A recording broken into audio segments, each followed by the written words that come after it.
everyone. Jiuya will give her second lecture now on Genus theory. Okay. So, yesterday we talked about Malus conjecture, which is a conjecture on counting number field. And we talked about the Abelian extensions, which is extremely nice. So today I'm going to start from considering these questions for nilpotent extensions. So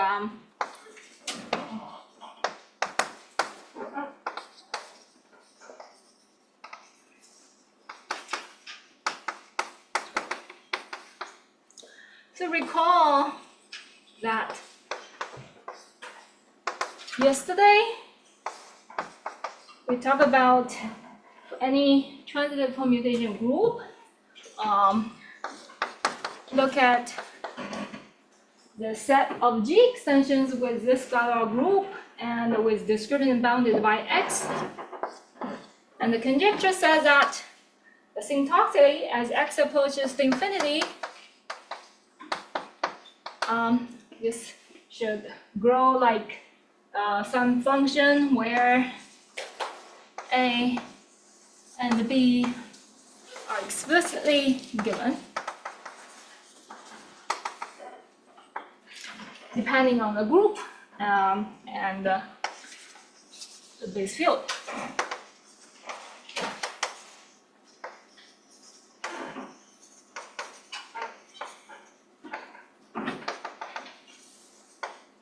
Okay, we can just consider the base field is Q for this talk. There will be no problem.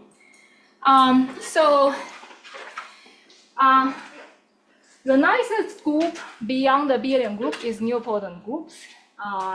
And thank Simon for the great talk on introducing what nilpotent groups are.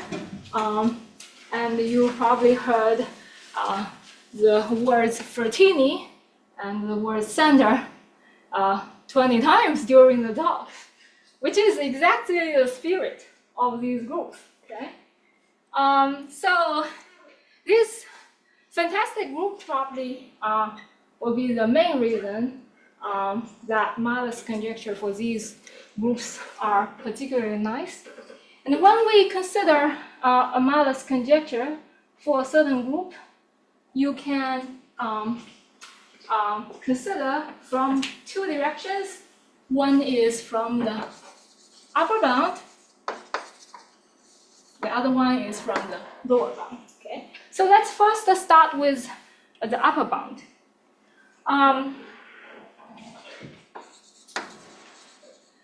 Before worrying about what B is, you can ask yourself if you get the correct A. And this is usually called weak Malus conjecture. That this is with same A in the conjecture bounded by big O of X to the 1 over A plus epsilon. There is a very closely related this conjecture called discriminant multiplicity conjecture. Basically saying with the same setup, and recall that we have been using AD for the Dirichlet coefficient in the generating series. This is a number of the G extensions where the discriminant is exactly D, and the conjecture said that it should be bounded by big O of D to the epsilon. The reason that these conjectures are closely related can be seen from one way, which is when you look at this partial sum, where D are all possible integers that can be discriminant for your G extensions, then assuming this discriminant multiplicity conjecture,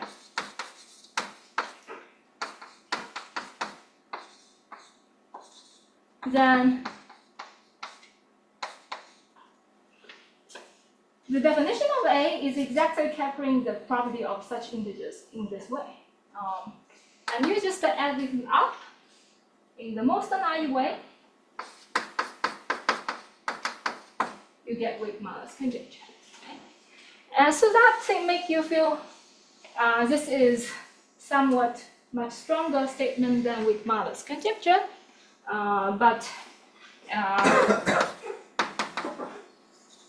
it just help you to understand the relation between these two, that it is shown these two are equivalent in the sense that if you can prove discriminant, if you can prove weak malus orthobound for certain class of groups, then that is also going to give you this statement back. Okay. Sorry, can you read the name of your co-author? Coolers. So this is just to give you an idea that how these conjectures are related. So we have learned from Simon that nilpotent groups are very nice. They are direct product of P groups. So roughly speaking, when we talk about nilpotent results, they are fundamentally just built up by studying P extensions. So the discriminant multiplicity conjecture for P extensions is true. Okay.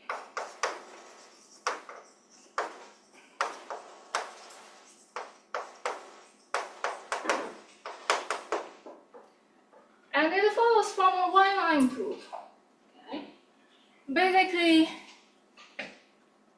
given all the information that we have known about the P groups, if you have a P group and you quotient that by its fertility subgroup, this is isomorphic to Ct to the R, where R is the number of generators.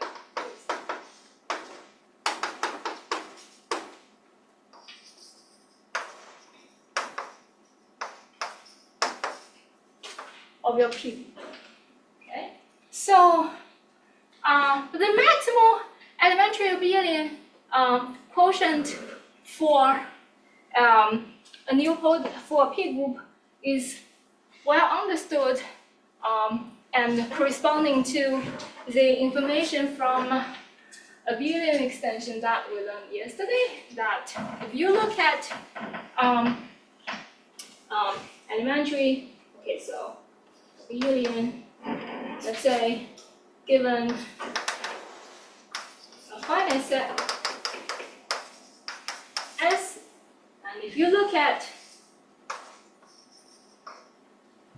the maximal S-ramified pro-P extension over Q, this is a P group, pro-P group, and its abelianization is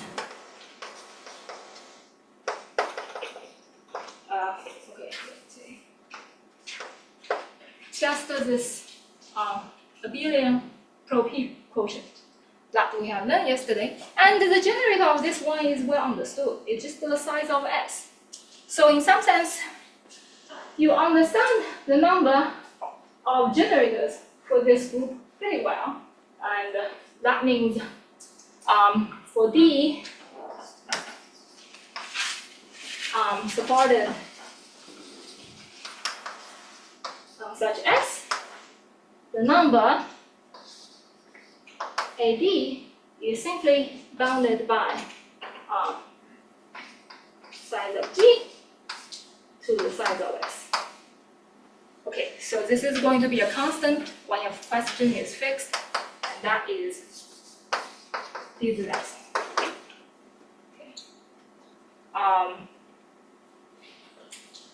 So that will immediately tell you that you get the correct A for nilpotent extensions, which is really nice.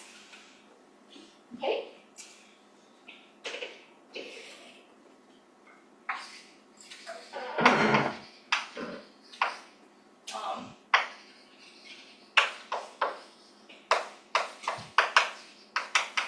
And I should say that once you understand the P extensions, it's not so difficult to change this to neopotent extensions.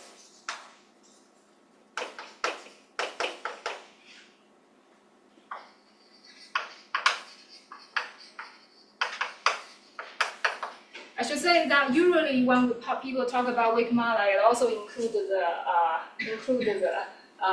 lower bound. But here I really only just mean the upper bound side. Okay, so that is the upper bound, thanks to the Frattini argument for P groups.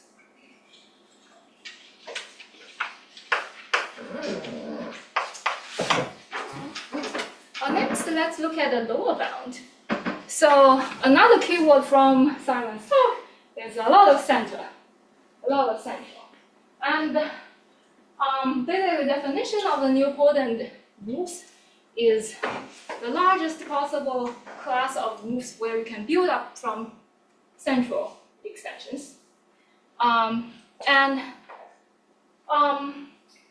Lower bound problem, if you think about it, it is basically asking stronger questions than inverse Galois problem. Okay? So equivalently, that means you need to construct a lot of extensions. And historically, when people solve the inverse Galois problem for these neopotent groups, the exact strategy is to use the central extensions to inductively build larger and larger G extensions step by step. Okay? So the key property that we need to use is that the P groups can be built up with a constructive central extensions.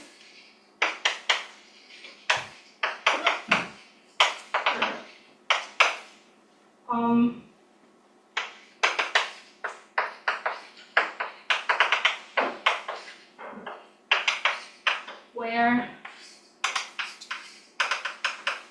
is in the center, taking one of the signals that is intuitive for me, and then once you have a central extension means that you start from a quotient and you add up the center in the kernel, and you can start from some quotient extensions and then ask whether you can find a lift to a larger extensions by solving, this is now, okay, let's put a GQ there, and this is what we call the central embedding problem.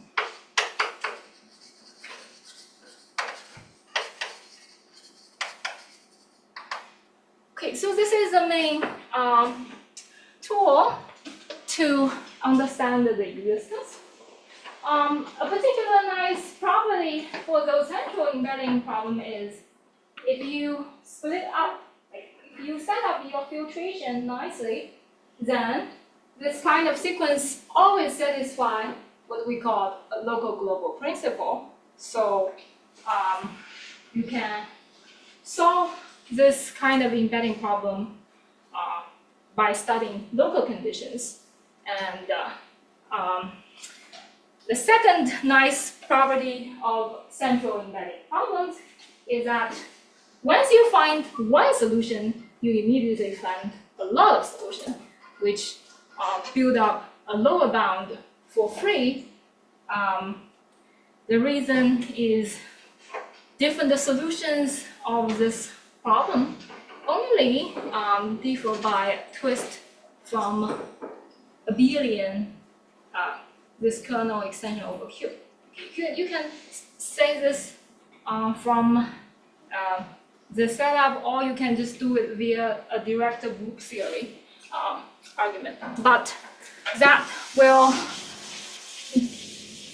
produce a lot of extensions from one extension. Okay, so this is what we have for the lower bound.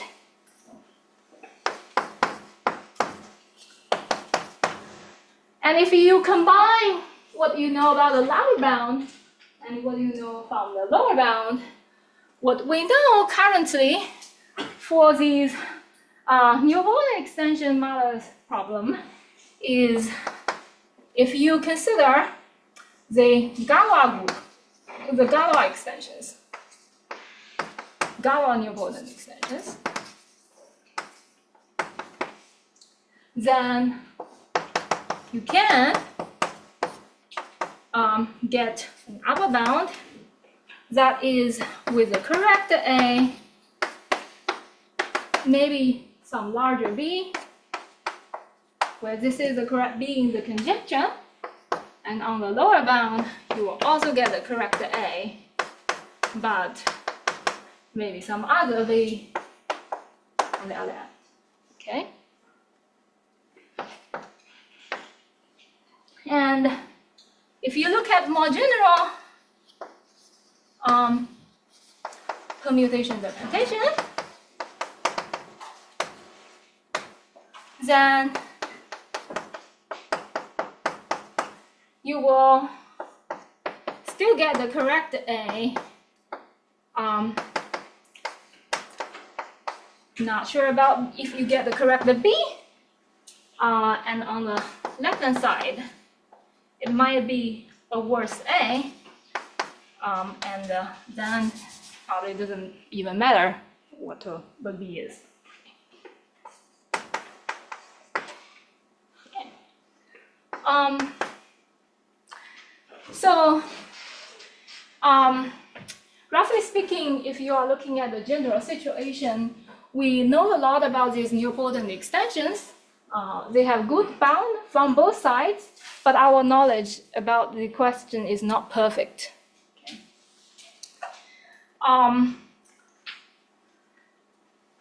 In some very nice situation, if the group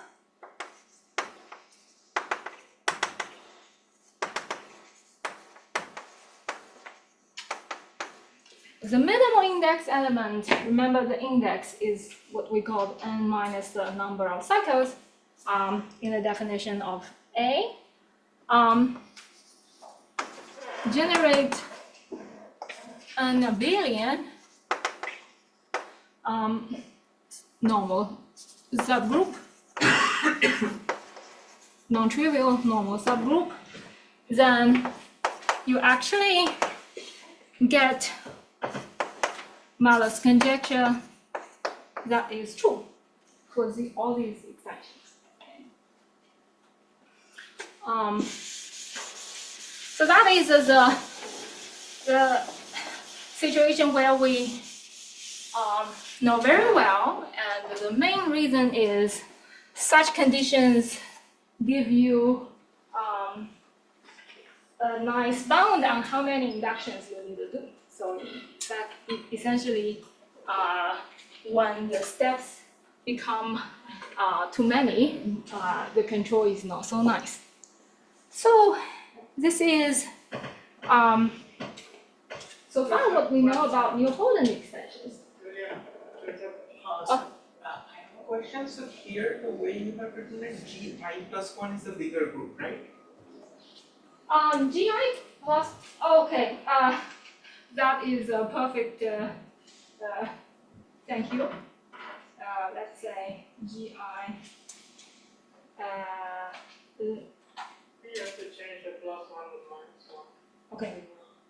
Yeah, let's just do this.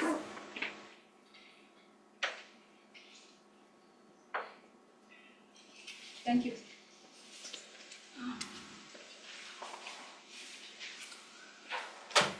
And there is, I forgot to mention that there is actually a workshop last November in AIM that is purely on with a name called nilpotent extensions and nilpotent methods.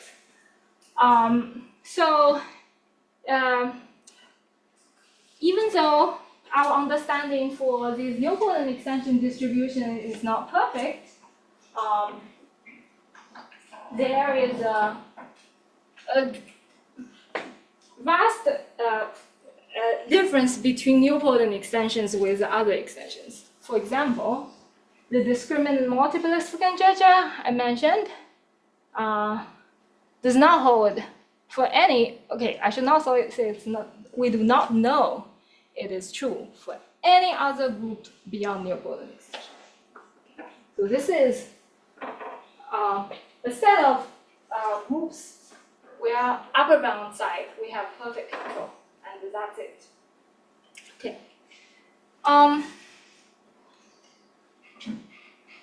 Just to give you some example. Okay.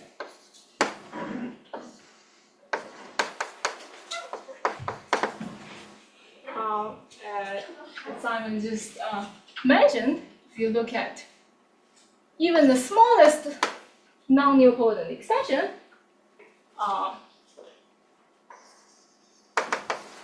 such thing is very bad.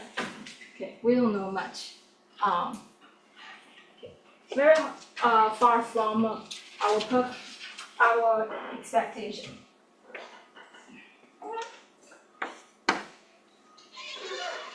So, starting from now, I'm going to switch to a different perspective. So we have talked about a lot of field extension counting problem, but the main motivation for us to look at this field counting problem is that they help us to understand the distribution of class groups.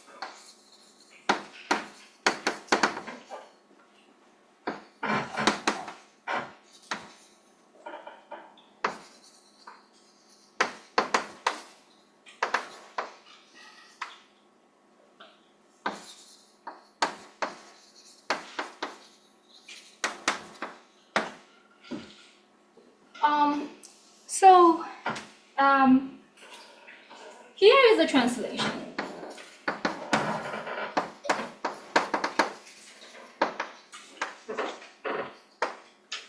From class field theory, we know that if you start from a normal field, and then let's say its Galois group is gamma, and denote the Hilbert class field to be H sub k, and say if you want to study the L part of the class group, then that will corresponding to a CL unramified extension over K. Okay. So this is from a class field theory.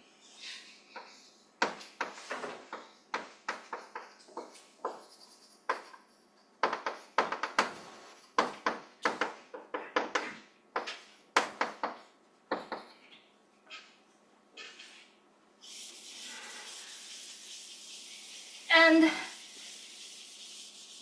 so to understand how large this is now equivalent to understand how many such M you can find. And so it suffices to consider these extensions, which firstly contains K as the intermediate field,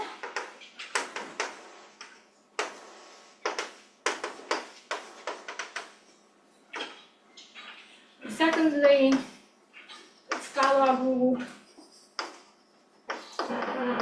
is CL. So that's Galois theoretic constraint. And last one, this is unramified. let's just say.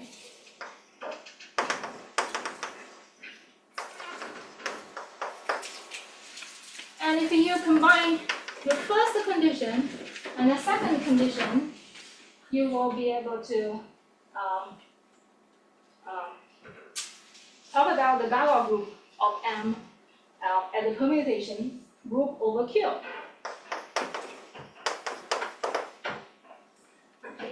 For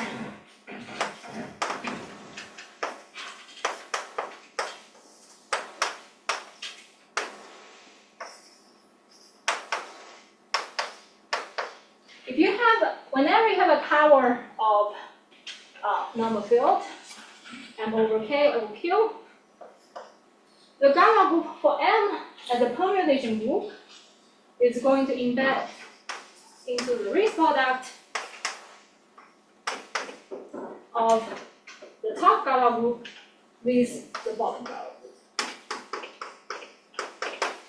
Okay. This is done by using the third alternative definition on Tuesday, where if you just list all possible embeddings from K to Q bar, and then you look at all the embeddings from M to Q bar, fixing K. This is going to be okay, just let's say, let me just write it down.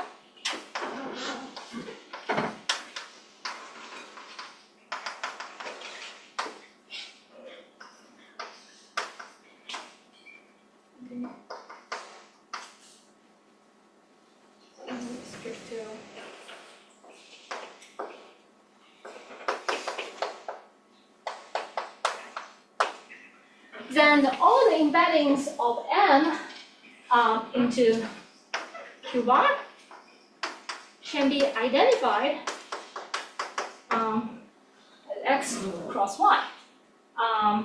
Basically, you can first look at how this embedding restricts to K, and then you just choose one, okay, so need by choosing GI inside GQ, so GI x 0 is xi inside size the set x. So it depends on some choice. It's not canonical, but once you make that choice, you with this identification, you can naturally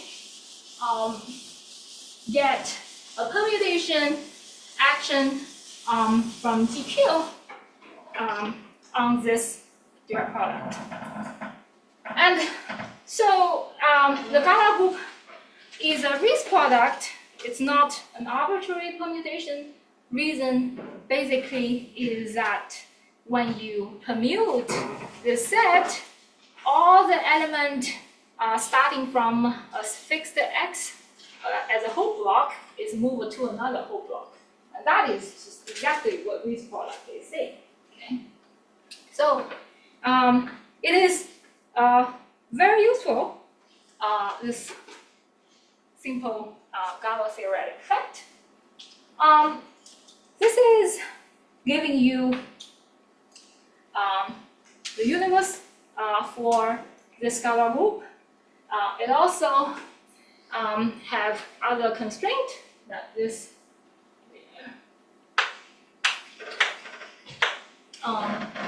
the image.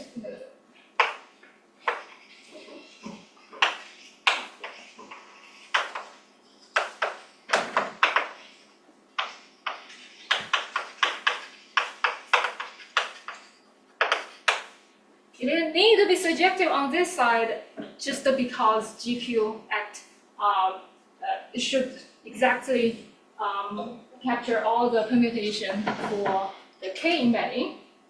And if you look at all the elements that permute M when K is fixed, that also need to be a full full Galois group.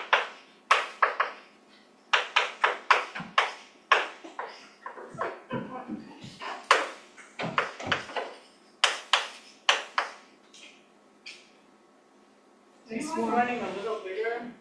It's Okay. very hard to read. I see. I will So try for to that do one, that it's fine. now. Okay, starting from now. Okay. This is just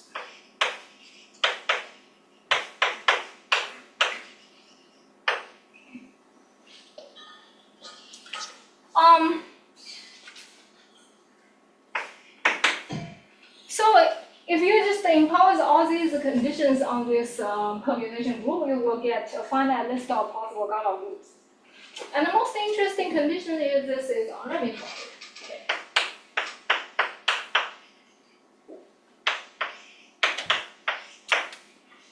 And that means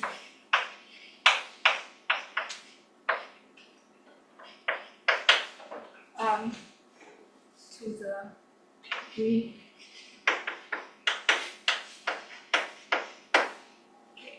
So this is just the normal sample for this as a semi-direct product. Okay. Let's look at some examples. This is all just the two.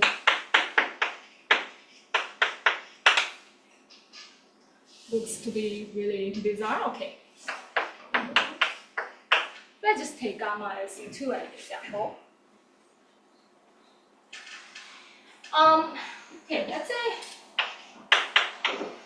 L is 2 as a starting example. So in this case, you know that this Galois group is embedded to the Rees product C2 with C2. But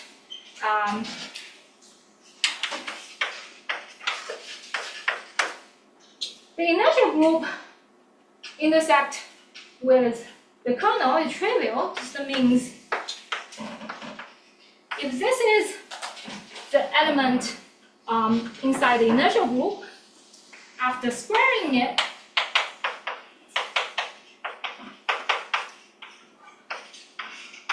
this needs to be identity, which says that A plus B is just 0, and we know that over Q, the inertial group for over all the P should generate your whole Galois group. Therefore, your image can only contain elements like this. Okay? So this will tell you there is no other choice but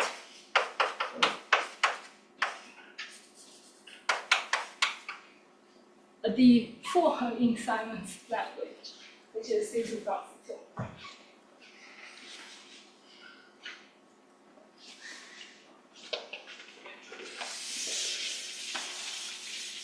And you can generalize this argument to general L. So similarly, I'll say for general L, there's only one candidate among all these conditions.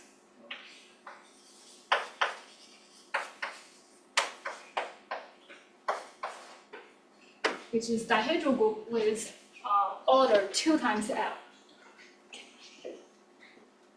I should say that beyond further information, in principle, if you start with something slightly more complicated, you will get more than one option. And if you believe the general philosophy or general principle from inverse scalar theory, really every group can occur. So now, in order to understand the class group, it suffices you can understand the distribution of G extensions when G is calculated via this approach. This just transforms a lot of the class group problem as some subset of the field counting problem.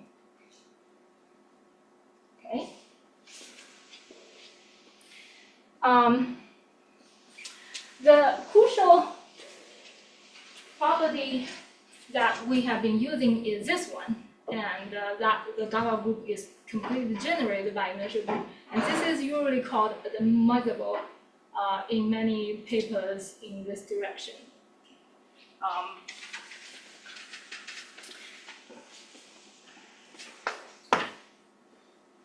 So now, after we see this connection, we can ask ourselves, since we have these nicer results for Neopolitan extensions compared to other G extensions, what is the class group problem that corresponding to those Neopolitan extensions? Yes? So we have already understood some of these defining GABA group already. How does that translate to a class group problem? So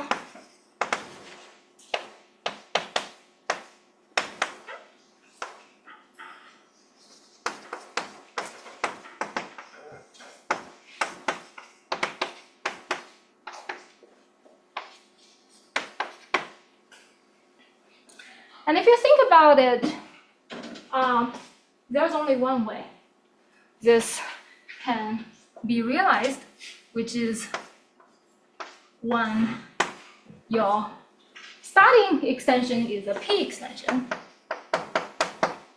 and an unramified extension is another P extension. Okay. This is the only possible way to guarantee you land in the class of Neopolitan extensions.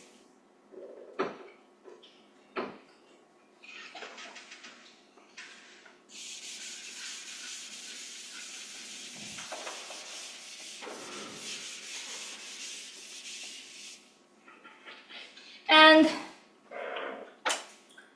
therefore, with this choice of K and L, you can just look at the number of extensions giving you this unramified extension, and this will be over all possible GABA group from that algorithm, and then for each one, you count the number of such G extensions where the ramified prime is exactly the same as the ramified prime for K. This is not even an if and only if condition. I should put an inequality there. But for each one, okay, your set is a finite set for each G when you have this condition by the discriminant multiplicity conjecture for Neopolitan extension, you immediately get D to the epsilon, where D is the discriminant of K. Okay? So in fact, you can make it even better. Let's say constant.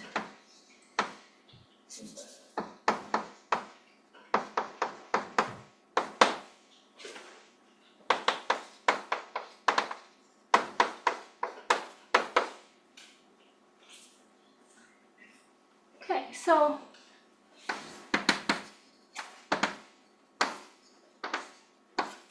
this is what we usually call the Althausen conjecture for class group, which is in the same setup as Mahler's conjecture.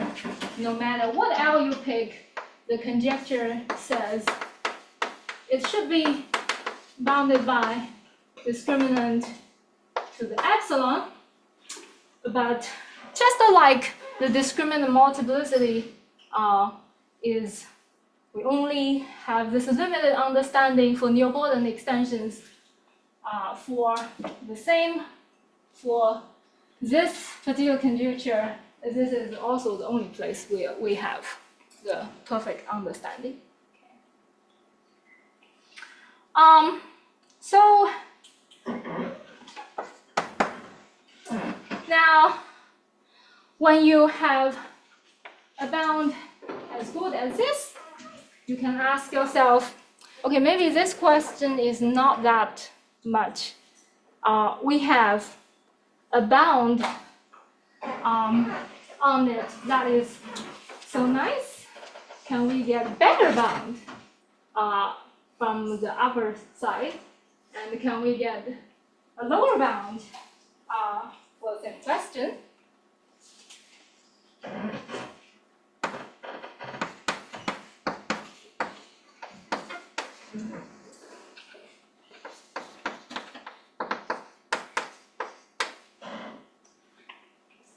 Okay, so let's start from the easiest one.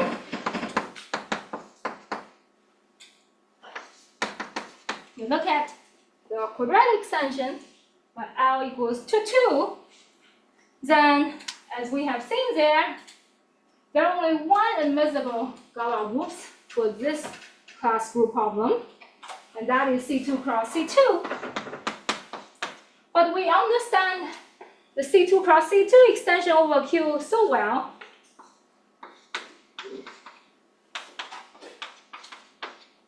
And if we are only allowed to ramify at those P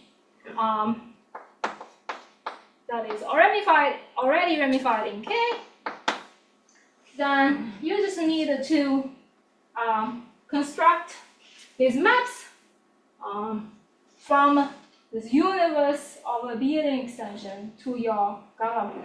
Okay? This is extremely simple. And since this map is already fixed, if you will simplify, okay, so to simplify, let's say P is not, let's say K is away from ramified at 2, then it's really just a bunch of map from the cyclic group to C2 cross C2. You are free to choose what maps to the left component in here, which is 2 options for each P. Therefore, the number of such M or such lifting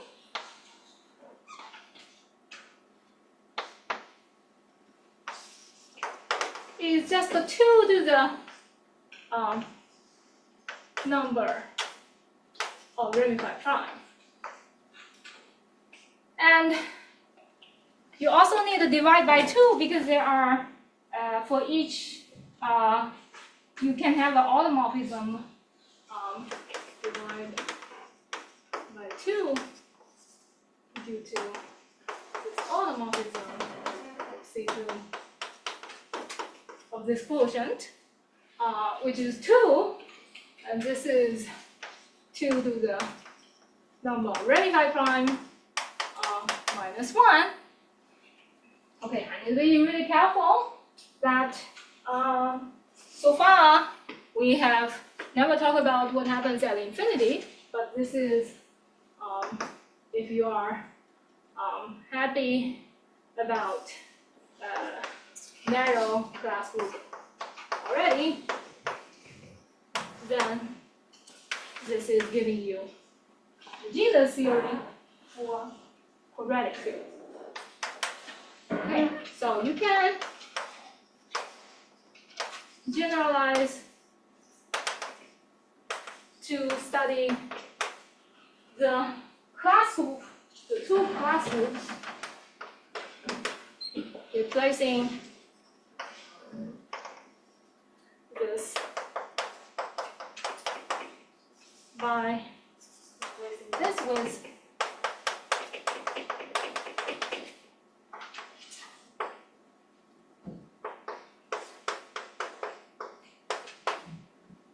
where this is considered as the local component at infinity. Okay. And then that will give you a more accurate equality for real quadratic field. But these are all easily doable. You can also definitely study two more carefully by analyzing all possible Z2 star to Z2. That is not a problem. So this is a particular simple approach to get gaseous genus theory.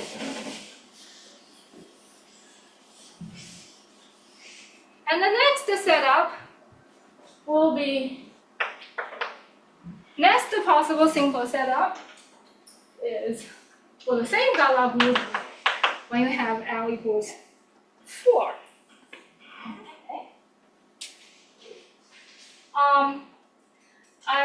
Okay. So before I move to that, there are many things happening beyond this example. This is usually called genus theory,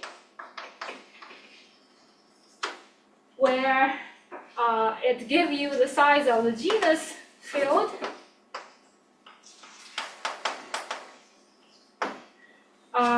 There are different definitions of genus field in the literature, and it's definitely not perfect. The easiest one, which is adopted by many people, is that you look at the maximal quotient from the Hilbert class field, that is a billion over Q. And so from that, you can, because of your understanding of the billion extensions, it's very simple to determine. There are also the definitions slightly larger that is adopted by Frockley. That is saying, okay, this is the maximal quotient of your Hilbert class field that is compositum with some abelian extension over. This is definitely a necessary extension if you start to look at extension that is not abelian over Q. But even beyond that, nowadays people think there are more. But this is, I just wanted to say that it is not a well-formed region yet. Definitely for this particular example, that's the whole story. Okay. Now, the next interesting example is L equals 4. Okay, so the idea is from this induction, you say you already find some unramified quadratic extension, and now you want to extend it further. Okay, so you form your one of the genus field.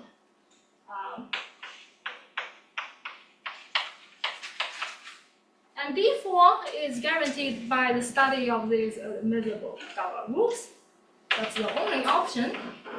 And we're very happy that this is the central extension because of the property of P groups. Starting from something here,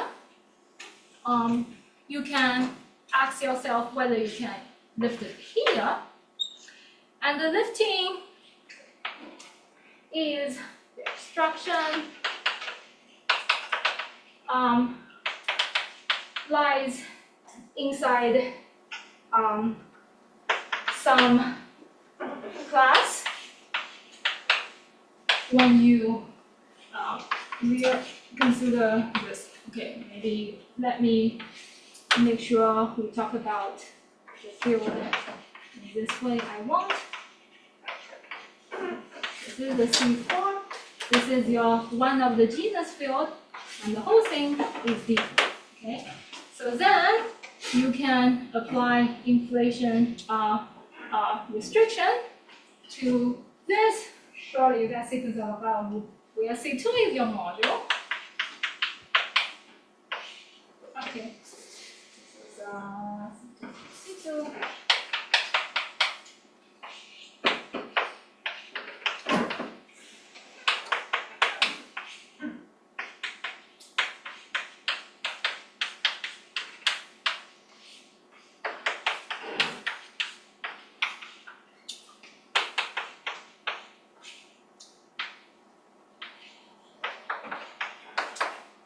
this is a Schrödinger sequence. Here is given by a class in this finite extension H2 class, and then the abstraction of lifting this is the inflation of this method. If it is 0, then you can lift. If it is not, then you cannot. And for this kind of simple kernel, the local global holds. Therefore, you can study everything just by studying local extension, local conditions. And to be more explicitly,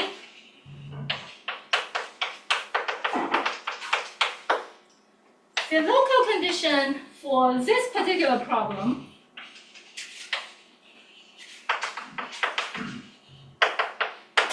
is just that the initial group equal to the decomposition group for your C2 cross C2 extension. And that is closely related to historically the study of the Haas-Norm principle for biquadratic extension. So it is definitely not true in general. And how often this holds?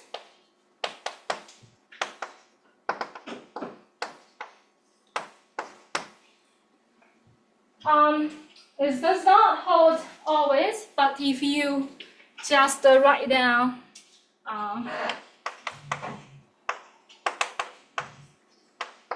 the ramified prime in your biquadratic extension, and look at this Lorentz symbol. This will be an elementary way to capture that condition. So if you put all of these embedding problem with different C2 cross C2 you found from last step, it will be, if R is the rank, you start from last step. Here, you will see this.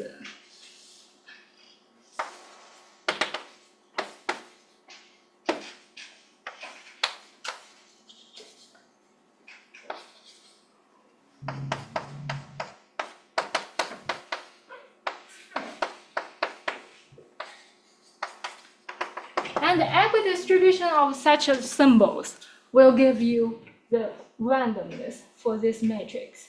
So it's not like the L equals 2 case where everything is determined completely, very explicitly. Here, you will see there's an upper bound on this question. That is clearly true. And there's a and there is this randomness in the middle that you need to fight with. Okay, so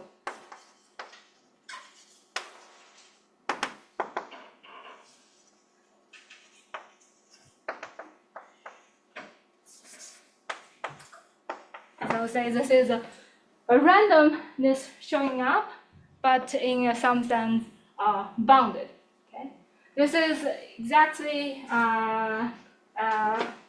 answering the question that Alex talked about yesterday, like Y2, and the explanation for Y2 in the Galois theoretic world is exactly starting from Genus theory. You get this bounded, and then you can hope to study the interactions between all these ramified primes and get an answer. So this is the starting point where, I should say this is a result of Fourier-Kroner's, and nowadays with Alex's result, we have much better understanding if you do this game forever. So I will not talk about those later, but just to give you a feeling about the gap that we had from the field counting side. Well, we have some pretty good upper bound, somewhat not so bad lower bound, And we don't have the full story yet, but this will be the spirit of the scaling that people need to make efforts to complete the whole spectrum of results. Now, lastly, I will just take the final comment is, okay, if you don't do neopotent extension, say if you don't have the admissible group that is neopotent, then this is giving you the question on the mother side that is for a solvable group, but not neopotent. And our understanding for discriminantly for these groups are rather far away from the expectation. Correspondingly, our understanding for the 3-torsion size is also far away from our expectation. And so how do we understand those questions? We will talk about this tomorrow. I say random, but in an unbounded way. We are lacking a lot of understanding. Okay, so I will stop here.